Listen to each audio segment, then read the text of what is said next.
you very much. And yeah, I've got that slot that's just after lunch, right? So people have arrived here, maybe hoping to be energized and picked up after lunch by looking at some data. I don't know. Maybe that might not be the best idea, but I'll do my best to keep you engaged. I guess on that point, um, there is. Well, I need to say thank you. I need to say thank you for I appreciate everybody that has been involved in making this event happen. I'm essentially unknown in the public space, so I really appreciate that opportunity just to be able to be here, talk, learn, and I've loved hearing the talks, especially yesterday. Um, on a number of different topics and the questions that people were asking at the end. So I guess I'm hoping for a similar kind of learning experience with that because it's not just my first Agile conference. It's the first time I've spoken at one of these types of events. So yeah, I'm really grateful to be here, and I appreciate all the effort that people do behind the scenes, especially voluntarily. So thank you for that. Thank you to everybody else for being here, and I want to say thank you for those people that have responded to the polls that I put out in Hoover. I put out 3 polls. What I've done is I've taken the data from those polls and I've included those in this talk we're going to do. We're going to take a little look at that data. If you had no idea it existed, you could go into Hoover. I'll invite you to go and do that. It won't make it into the talk, but I will update any of my material with those results because I think the plan is for the slide decks to be shared.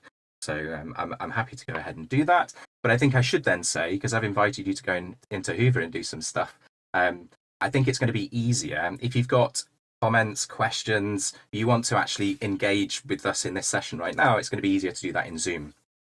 So please use the Zoom chat. There will be a couple of points when I'll need to ask you some questions. So yeah, please get involved. Bring in the data. I mean, how ironic would it be if I invited you to a session saying bring the data and didn't bring data?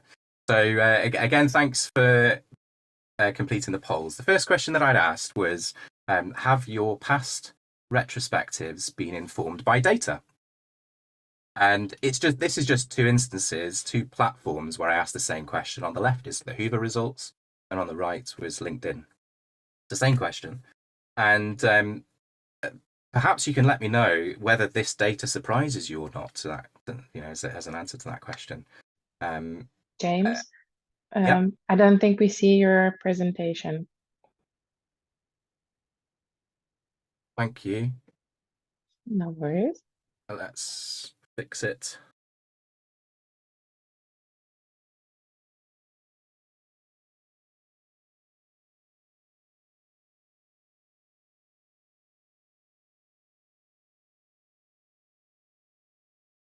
Sorry about this.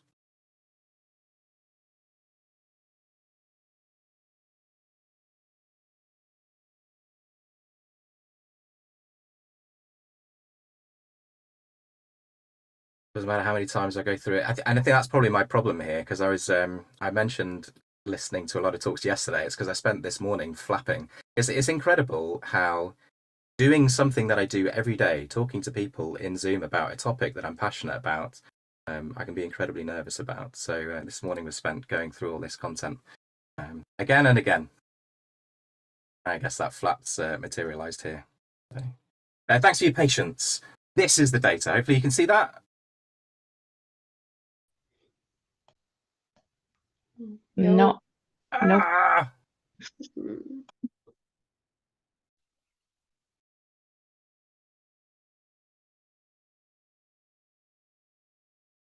Yes. Yes, we can see it now. Okay. Yeah, sorry. I'll get better. And yeah, this is the data. It surprised me at least. So if you still want to contribute with your thoughts, then please do. The question was, have your past retrospectives been informed by data? I was surprised. I actually thought this was overly positive. It was much more positive than I expected. Given my experience working with teams, it's always felt quite novel when I've started helping them understand data and use their own data. So learning that data doesn't just need to be a management tool for people to use carrot or stick to find out what's going on with it within a team. But then I realised something that this community, people that have responded, at least in the poll on the left, are engaging, are invited, have pulled uh, a learning opportunity from this Agile conference. That's a bunch of people who are passionate about continuous personal development and learning new ways to be able to support your teams. And I'd argue it's probably quite similar over on the right hand side with LinkedIn. And I think with that, what I'm saying is there's a good chance, I would assert, that there are plenty of people that would just not even see these polls because they've got no interest in continuously improving. But unfortunately, they happen to be in those positions where they should be serving and facilitating the teams through continuous improvement. Nevertheless, I appreciate you providing that data. It surprised me. And, if you do have some thoughts that you'd like to share, then please do. And this question I won't ask you to respond to in the chat. I'm just going to make up some time. But I would assert that the reason why we carry out an activity like retrospecting, regardless of whether it's a planned event or we just do it continuously, is because, particularly in the product development space, we're on a relentless journey for continuously improving. There's always something that we can tweak and optimize for the life that there is a product that we're building. Perhaps, unfortunately, some of the reasons that people are retrospecting is because a Scrum Guide says so. But I'd like to think that when we go through that activity of identifying some dysfunctions, making some changes to be able to improve our system, that what we end up building is a shared sense of ownership for the people that are doing the work. And I think it's especially relevant when you think about the amount of time that we commit to doing that. So the third of those polls was about how much time people are spending on average, committed, focused on that topic of continuous improvement. These are averages, and perhaps the word cloud didn't work as well as I might have liked. There's 1 hour and a 1. So just to make things easier, I've put some percentages over on the right-hand side. So of the 14 people that responded to the poll, the vast majority, 43%, spend on average 1 hour per week focused on continuous improvement. It surprised me that the very next highest one at 28% was at the far opposite end of the spectrum. It was down at the 15 minutes. And when we bear in mind that that's not just 15 minutes, it's not just an hour. Let's take the 15 minutes as an example. That's 15 minutes times by the number of people that are engaging in that session. And I think it's our responsibility to make sure it's everybody's, but people facilitating those sessions, try and make sure that time is spent as valuably as possible. My argument is that there's so many valuable things that we could do with the retrospective. It's a crying shame if we don't capitalize on that opportunity, but we should be looking at opportunities to bring data into those discussions. But I'd like to know why you think, this is where I definitely want you in the chat. I would like you to think of 2 advantages that you can think of to support an argument for bringing data into a retrospective discussion.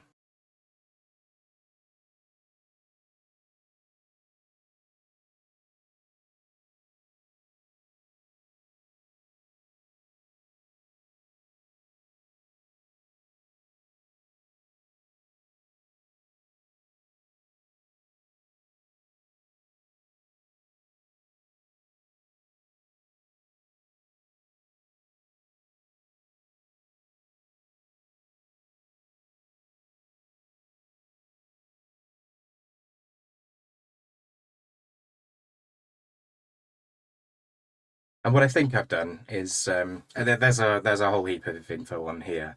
I think I'll have hit on most of these, but there is a more, right? I've got a get out here. That more. This is not a comprehensive list. I'm very biased. I'm very passionate about bringing the data. And here are some of the reasons why I think that's especially important. I think it correlates with most of the responses as well. So there's some visual emphasis on this one, on the objective insights, and that's because in the past I've certainly experienced unhealthy conflict, potentially even hostility, and at the very least wasted time having discussions about whether there is even a problem. So just one opinion against another. And when we're talking about data, it's no longer a why question. Okay, it can be. There might be reasons why data set says something and we might not necessarily agree with it. Normally, it's because we haven't updated a tool. Something looks like it's been active for a lot longer than it was because we just didn't mark it as done before. But I'd say that the more that the team gets to use this is the point that's the cycle over on the right-hand side, the data-driven culture feeding back to improved data hygiene. The more that teams actually use their data, the more reason that they see to actually keep something as simple as their data hygiene up to date, because they're not doing it for some external party. They're doing it for themselves. They're doing it so that they've got better information to be able to make decisions about the continuous improvement activities. That becomes a self-fulfilling cycle. So you end up with better data, so you've got more uses for it, you've got more credible results, and you see more benefits in using the data, so it's more up to date, and it just, that cycle goes round. It's a healthy cycle. And so one of those polls was about the given that some people are already bringing data into their retrospectives, what are the data points that they're using? We are going to focus on flow metrics. WIP stands for work in progress, which is part of those flow metrics. And I would love to touch on CFD, but for those that aren't aware of a CFD, it's a cumulative flow diagram. It is a really great resource because it helps you visualize those flow metrics that we will touch on. So that's what we'll cover here. And some of those others, gross profit, automation percentage, velocity, one-on-ones, team health. I'm not going to cover those in this part. But what I would say is that, yes, I have my biases. Yes, I'm going to talk about flow data. The flow metrics, and I'll explain what they are shortly, they are essentially the minimum viable metrics that we could be considering for inspecting our system. It is fully expected and anticipated that you've got particular data points within your own system that relate to probably topics more like this. So if your team is going to be spending time tracking metrics related to team health, my only ask is that you use it. If you're tracking metrics, you should be using them to make informed decisions about changes in the future. Great. So I should probably get into the meat of this. So I think that there are two main reasons why some people might struggle to bring data to a retrospective. And that comes down to familiarity and awareness. So sometimes people aren't aware of some of these tools that can be very effective, and even those that are aware of them don't necessarily know how to read and interpret them. So I've probably gone to my whiteboard a bit too quickly. I should explain. I had two choices here myself. So I figured I could either explain to you a whole heap of useful metrics and data points that I find useful for different circumstances, or I could focus on the one that I think is the most valuable. I've chosen to do that. And I'm going to show you how you can. I just want to explain it as fundamentally as I can. So here we've got a workflow on this little whiteboard. I don't know how blurry it might be for you, but you don't need to worry too much about what these columns say. The first one's to do, and then design, make, ship, and done. Hopefully, you're all pretty familiar with bringing some work into a process, going through some of these workflow states, and then exiting a system. And what I want to be able to do is essentially show you how fundamental, how basic some of these things can be, and then when you know how to apply the tools and techniques, then you get some really powerful results. So if we've got a work item that's going through this system, let's just call it very valuable item number 1. It's going through our system. We know the date that it's been raised. So specific date doesn't matter, and I'll tell you why in a minute. Let's just say that it was created sometime in September. Let's say the September the 1st. So it existed. That work item existed within this state to do in September. And there are a whole heap of other items. Very valuable item 9, 12. These are potential work items that this team are going to work on in the future. And I should highlight where to start. So if we're going to try and use this data, one of the most important things that we need to understand is our start point and finish point. At what point do we consider this work has actually started? And it could be, it's viable to say that it started as soon as it's in to do. There are definitely circumstances when, as soon as a work item exists, that a clock might start ticking before we actually get that stuff through to complete. But for this example, I'm going to say that design, put this little magnet there to imply a start point, say that once a work item has crossed that boundary and into design, that's the point when we are investing time to do something on the work item. And in this hypothetical scenario, I'm saying that's the start point. Then goes through its design activities. When it's been designed, it'll go through to make and then ship. I'm going to say that the end point is between the ship and done. Hopefully you can just bear with me on that. What I should mention is that you can have multiple start points and multiple endpoints in your system, and maybe depending on how the questions go, we might cover that in more detail. But by having a defined start point and defined endpoint, we can measure how long it takes for work items to get from the start to the endpoint. So very valuable item one, let's say that we decided to actually start work and designing it on the 1st of October. I'm essentially saying, now imagine it's not a whiteboard, imagine it's a spreadsheet. And we're just tracking the date that it went through into design, and then the date that it's transitioned over into make, which could be, let's say, the 3rd of October. The team's been making for a little while, goes into ship on the 7th of October, and then it's done on the 10th.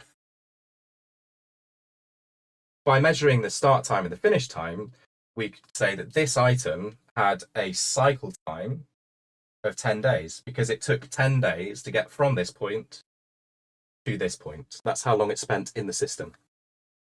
I'm sure you can imagine that once you've done that for very valuable item 9 as well, and you've got dates in here, and you've got this for a whole series of your data, it can be quite hard to just look at that text and actually interpret that in a valuable way. So all we can do is visualize it in a slightly different way. So we've got two axes here. I'll explain what those are. The axis across the bottom is simply calendar day or time. I'm going to use days. I don't want to confuse things. You could use hours. You could be measuring these things in hours if your environment is such. But let's just say that they're calendar days. And because the first item finished on the 10th of October, that's when I'm going to start this. So I'm going to say that that's the 10th of October. Hopefully that's all still visible on screen. And we would just have little notches across the bottom of this chart for days. So that might be the 11th of October, the 12th, the 13th. And the y-axis is number of days. It's the cycle time. And what I'm going to do is I'm going to start this at 20 days.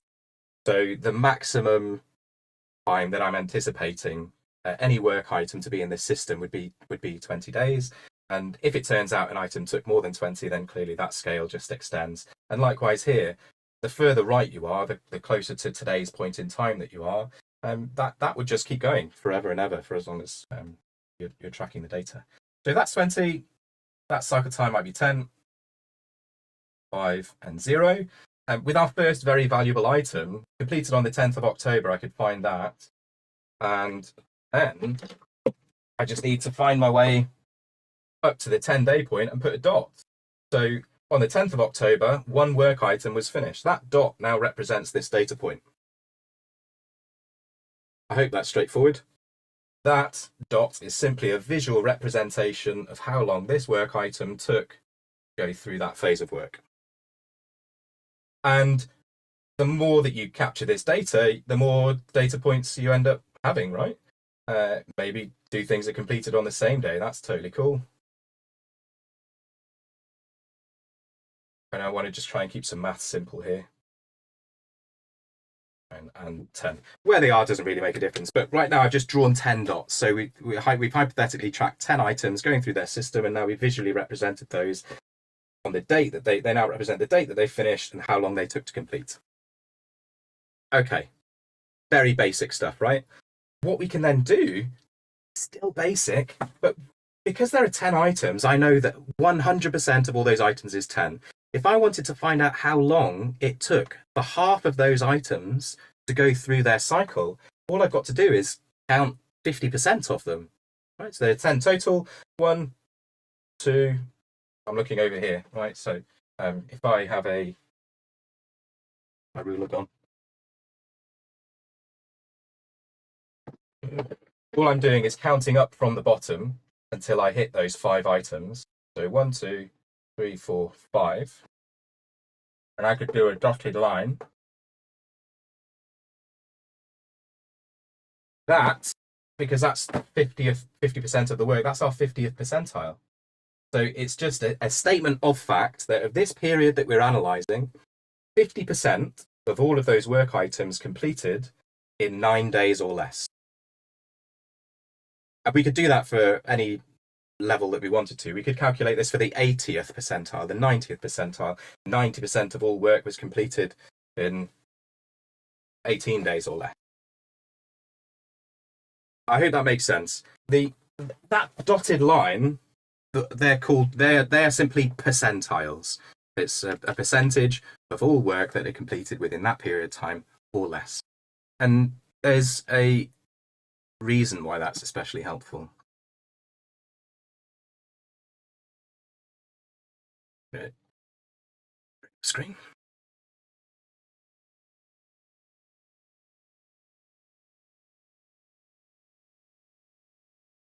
So I'll do this a slightly different way.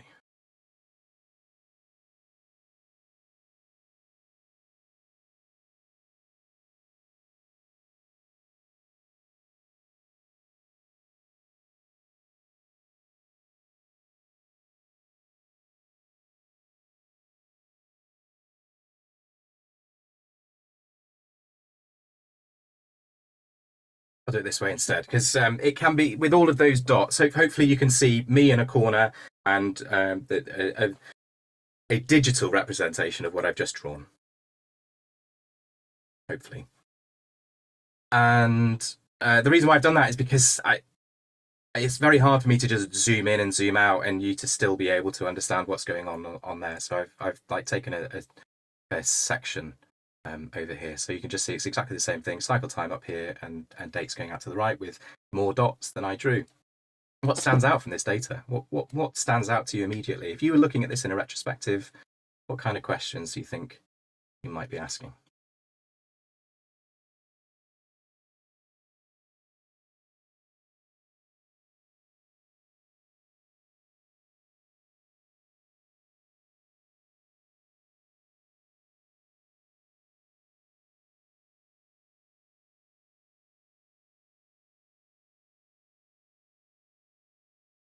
If I had some music, if I was able to make my screen that work, I'd do that.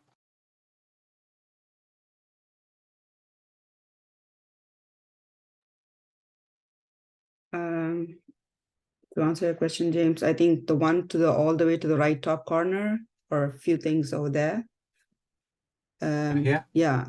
So that seems to be taking a lot more time, isn't it? Why is it Thank so? you. Yeah, thanks very much. I mean, what we can a way that I might prefer, this dotted line that I drew, one of the reasons why that's so important is because we can have a conversation with our customers to say, well, when they ask how long something's going to take to get done, how confident do they want to be? So I just drew a line at 50% on the whiteboard. Up here, we've got different percentiles. These are just the 3 that I most commonly use, the 95th percentile, the 85th, and the 50th. Once we understand what level of confidence either our customers or maybe we're using this data to help engage with other teams about dependencies and when we expect to be a particular part of our workflow.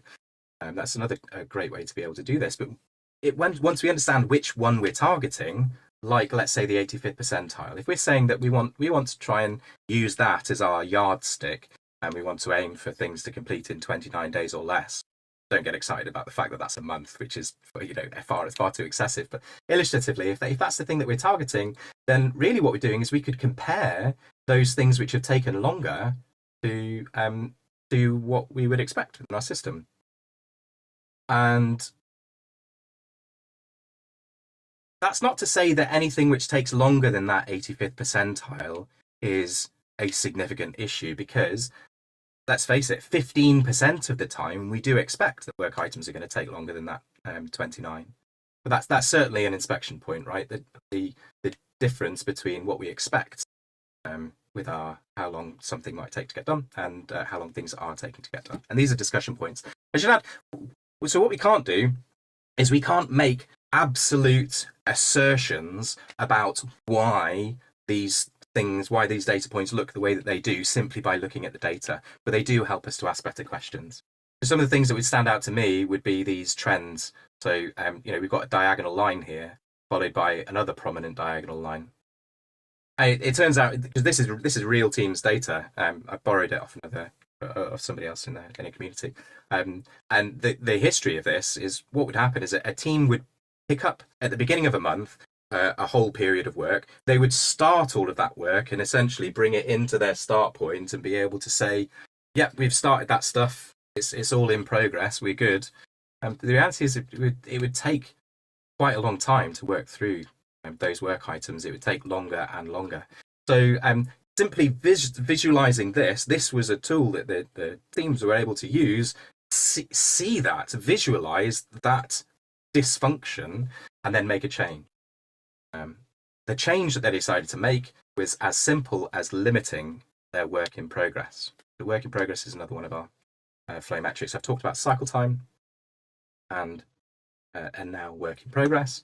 And actually, the results that they saw, so if you just imagine that the team have now made a change and they're going through day by day being able to inspect their data, we're now getting more data into the system because they continue to work on items. You can see the difference in their picture, that the scattering is no longer spread so far apart. It's much more condensed down here. Actually, there are more dots as well. So each dot, the dots just represent throughput. And one of the reasons why I like this tool is because you don't need to do maths to understand this. You can visualize the fact that there are more dots, there are more blue dots over here, not just clustered together, but a higher concentration of them. I don't know how well it comes through on your screens, but some of these dots are more than one item. So 4 things, in this one that I've got highlighted, 4 work items were started on the same day, finished on the same day, and it's just represented by a number of 4 here. So the team, by reducing the amount of work that they had in their system at any one given point in time, they increased their throughput. And also another thing that you can, like a pro tip on it, is when we're looking at this part of the data, which is what I showed you to start with, the distance between the 95th percentile, the 85th percentile, and the 50th percentile, that's quite significant. There's quite a big range there. So if, for example, a customer was to ask how long something would take to get done, and we would talk about the 85th percentile of 29 days, if they want more certainty because there's something really critical going on, I'm not happy with 85%, I want more confidence. Sure, they can have more confidence, but it comes at the cost of additional data, almost twice, really. That's 30 days becomes a forecast of 44 to complete any given work item. But the team then put these process improvements in place, and watch what happens with those dotted lines. You can see how spread apart that they are, which essentially is a sign of an unpredictable system.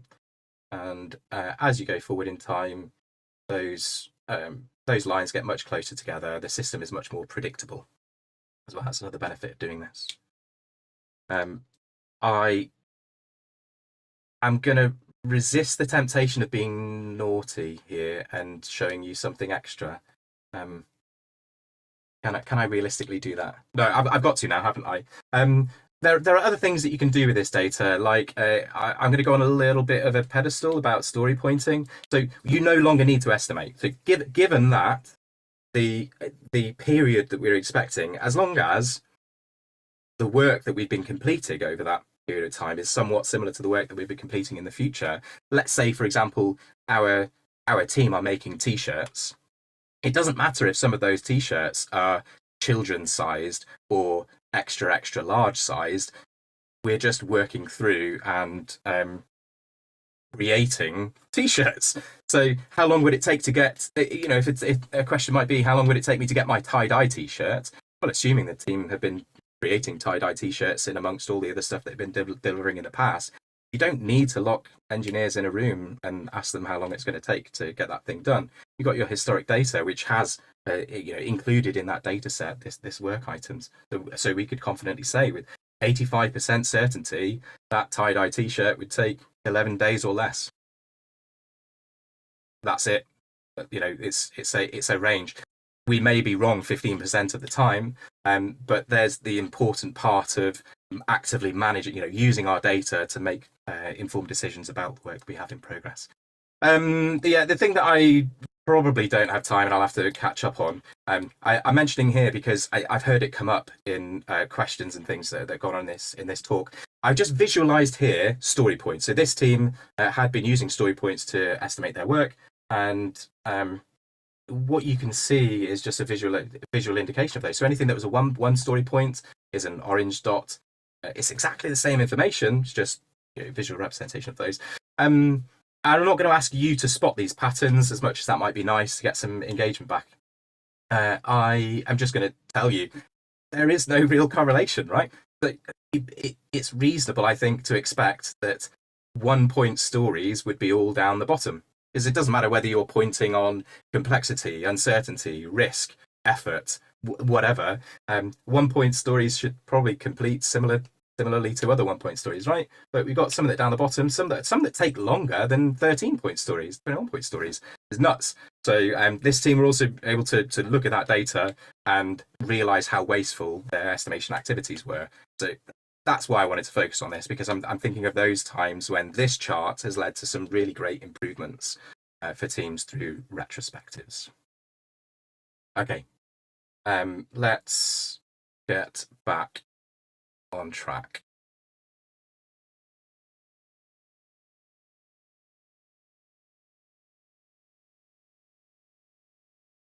So by far and away my favorite tool to use to inspect. I'll emphasize again, we can't make that explicit decision about why the data looks the way that it does. It informs the conversations that you can have with the team. The team have been doing the work. It helps them visualize what's going on in their system. Factually, this is our system, and then they can have discussions about what to do about it. And so really, our question comes about what do we want to optimize for? I've talked about some flow metrics. I've clarified that you are expected to be tracking other metrics, assuming you're actually doing something with those metrics. And so the changes that you would want to make in your retrospectives all determine on what you want to be able to optimize for. For example, flow metrics won't necessarily help you optimize for customer satisfaction, but there are definitely measurements that you could take to make sure that you aren't just delivering the thing that was asked for, but you're delivering the thing that's wanted. So I would expect you to think about any of these options and potentially more. But if you're tracking those metrics, use them, reflect on them in their retrospectives, and decide how you can inspect and adapt. One word of caution, that all metric can be weaponized or gamed. I think weaponized may be self-explanatory, but for gaming, gamifying the metrics, I mean, have you ever heard this phrase before? Tell me how you'll measure me and I'll tell you how I behave. A great example is when teams are being measured on velocity and they're trying to improve their velocity. It comes down to trying to improve the way that they're story pointing or forecasting a number of story points that might get delivered in the future. Story points don't equal value. Working on it won't even improve estimates. Humans are really rubbish at estimating, which is another reason why I prefer that data. And there are so many other negative connotations that come with it. And I've certainly experienced teams then wasting time having discussions about how many story points that they can claim for unfinished work. It's not even something that really warrants a discussion. Whereas with the flow metrics, when people are trying to game flow metrics, what we want is to make sure that the data isn't showing that we've got too much work in progress. So we're not going to start it until we're confident that we can get it through the system. Great. But when people game these metrics, more often than not, they're positive behaviors.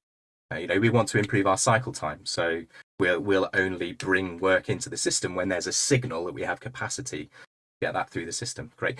There is a risk that I have experienced teams that have said, well, I'm not going to bring it into progress, but I am going to work on it just because I don't want to affect the data. And that's a different challenge. That requires some conversations and some maturity, and probably a why. Why are we behaving like that when all we should be doing is focusing on getting through the work which is already in our system. So I've kind of covered this as well. The what's so special about the flow metrics, talked about the gamification. I haven't really talked about the understanding and improve the system. It takes us away from the individuals, focusing on individuals. We want to be able to focus on the system and people's activity in improving that system. Often focusing on the other two flow metrics, which I haven't mentioned, which are, I didn't mention throughput. So you've had cycle time, they're up on the top right there, cycle time, work in process, and throughput. Cycle time twice, that should be aging. Work item age. It's one that you can't visualize in the metrics that I've shown you because it's a leading indicator. The things that I've shown you, we measure once the work is completed. What we can do is we can use that information and looking at how long an active work item in progress has been in progress, and hopefully work as a team, as a system, to get that work through and completed. With improving the workflow, we're really talking about improving three areas. Those flow metrics being the MVP. If you didn't track any other metrics, that would be sufficient to look for improvements on how efficient the team are, or how effective the team are being, and how predictable they might be. And here's just a quick summary of what effective, efficient, and predictable is we're talking about in this context. And you would be forgiven for trying to find the sweet spot, but it's tricky. Normally, when you're if you make a change, try and improve the efficiency, you may well be having a knock-on impact, a negative impact in one of the other areas. So it is something that sounds simple. Well, no, it is simple. It's really simple to understand, but simple doesn't equal easy. A good example of how some of these things can be in conflict is FedEx. Most people should be aware of FedEx, a popular courier company in the States. They deliberately send empty cargo planes in the sky just so that they can be diverted at any given notice to handle unplanned demand. So that's something that's not very efficient, but it is effective. It allows them to provide their service. And I've allowed just enough time for questions, right? So I would love to hear from you. And I appreciate that I've had some technical issues going through that, and there's quite a lot of information. What would you like to know?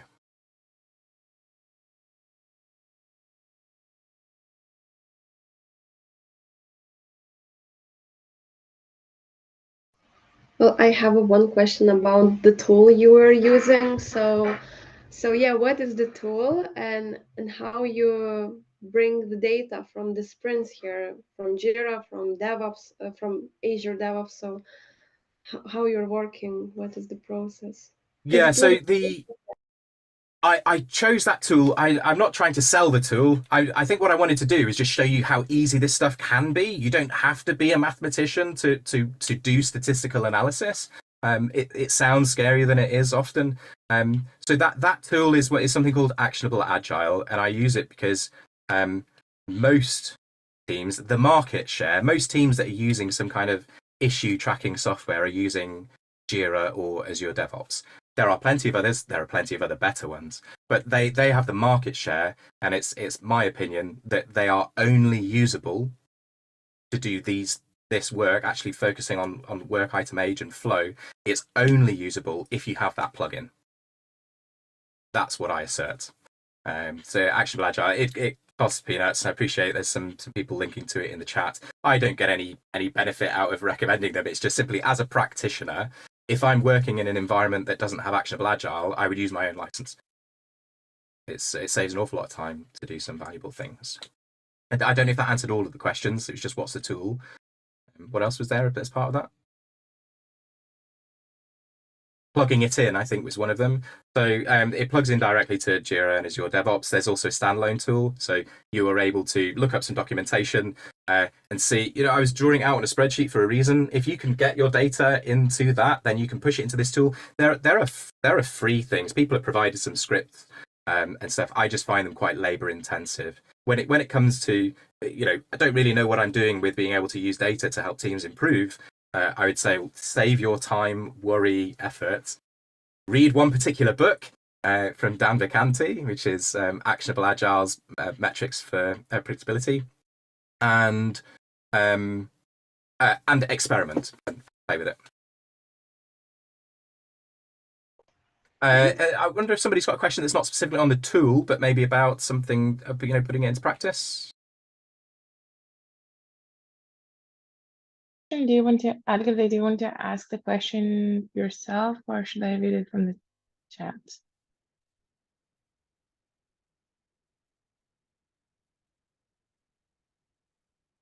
I can read it from the chat. So Algirde has asked,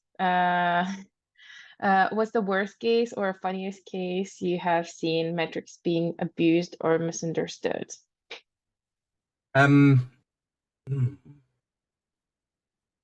What a great question.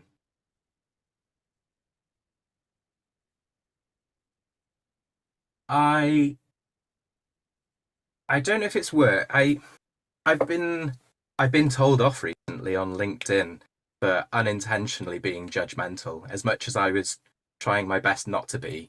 So I think I'm probably catching myself a little bit with how judgmental I'm being. I try not to be. I try to just take things as they are. That is the data. How do we as a team go ahead and improve it? I have worked in a place where I started to introduce flow metrics, and it was explained that we don't need that stuff here. And what I was trying to do is, the challenge here is about working at scale. And that environment was saying, well, we've got 20 software teams. We need them all to conform to one particular workflow so that we can manage them better and we can understand their data better. And I was able to convince them that actually at that tactical layer, we should just let teams do what they need to do. We've got different systems. They're slightly different to each other. It shouldn't matter to us if they want to administer their work on a cigarette packet. They should just be allowed to do what they need to do. But we think about the thing which is the most valuable. And so we, in that particular instance, I drew out one system here. We were really planning out a separate system, which was at a higher level.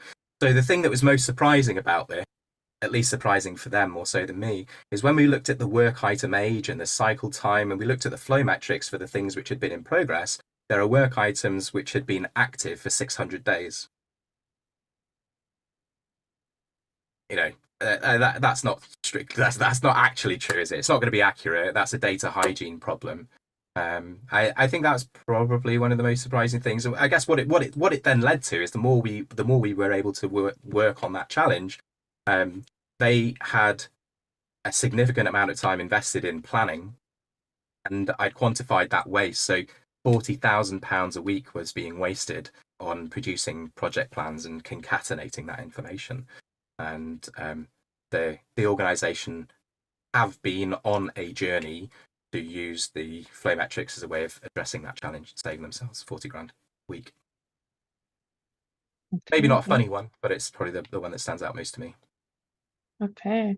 We have another question from Dave. He wrote, I love the flow metrics. How do you use these outside of formal retro sessions? Info radiators or other events?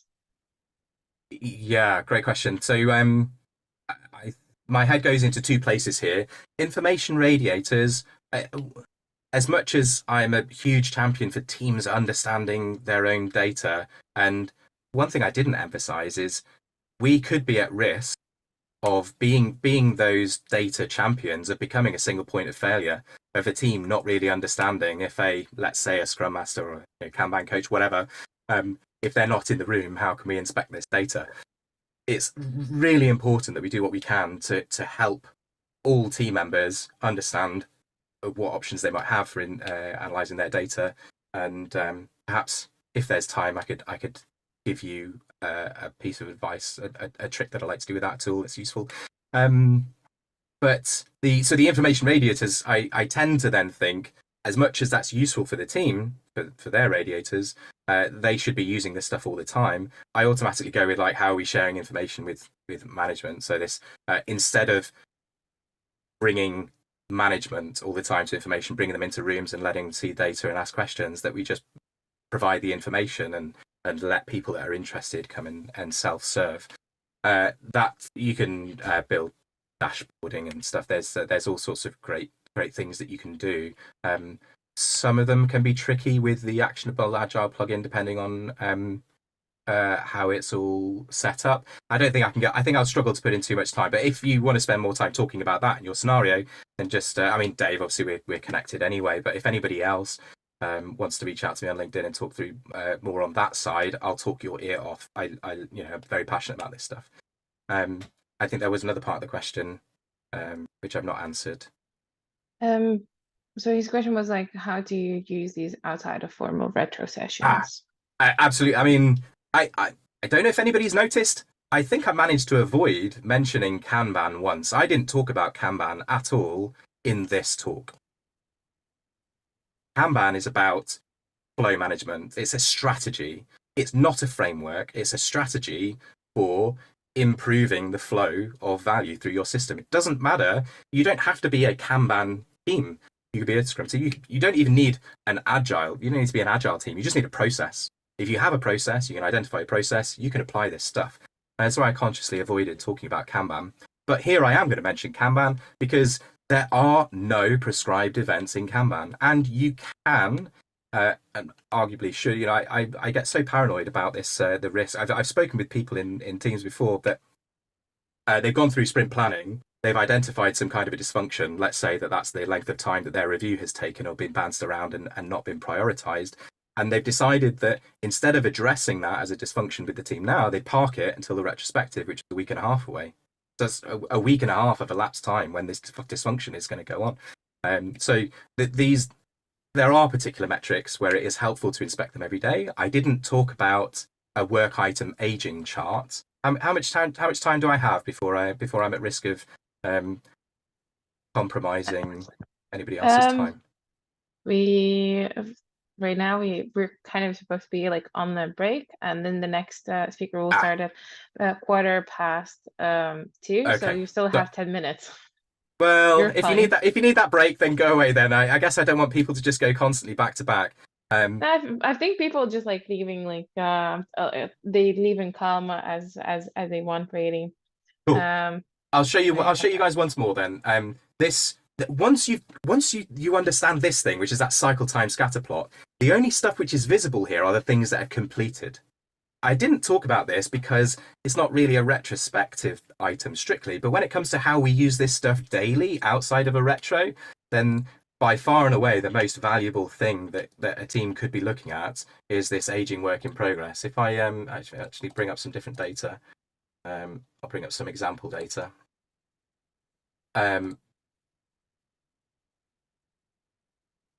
And look at this aging work in progress chart. What this is saying is everything which is in our system, which is past that start point but not finished and is currently active, there it is, visualized on a screen. And the way that a team can use this, if they choose to more frequently than fortnightly, I would encourage them to at least daily, is to understand where they should be focusing their effort. Often, when teams go through a daily scrum or something like that, they look to the right-hand side of the board and focus on getting that stuff out. That's good. That is a really good way to approach this. You're looking at the work, you're looking at how to prioritize getting things out of the system. But when you're looking at how old they are and prioritizing your time on the things which are the oldest, instead of looking at the right-hand side, you're looking top to bottom. You're looking at things that have been active for the longest and getting those out of the system. And let's say that we have this agreed expectation of how long something takes to get through our system. You can compare how it's aging against that target. If it happens to be the 85th percentile, I choose it just because it commonly is. The closer you get to that 85th percentile, the more likely that you are to see that to breach the SLE. And like I say, it's not strictly an issue, because 15% of the time the work is going to take longer than 16 days. But we should be, unless we actively manage it and use that as a trigger about where we're going to focus the attention, then the great thing about this is it's a leading indicator. You can identify it and take some action before the work item is completed, and then you see, and you're not just looking at it when it appears as a dot as a cycle time, a cycle time scatter plot. I hope that's helpful.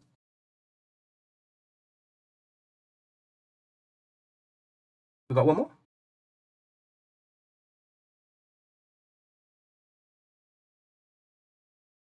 Maybe call it there then. I did flash up my LinkedIn info before. It's off screen now, and I don't think I'll share the screen because we're so over. But I think that's where I'm starting now to become more active on LinkedIn, and I'd love to connect with you guys there. If you're as passionate about this stuff as I am, then link up with me there. And thank you. There's a reminder about feedback. Like I say, this is the first time I've done a proper talk like this, and I'd really appreciate that learning opportunity.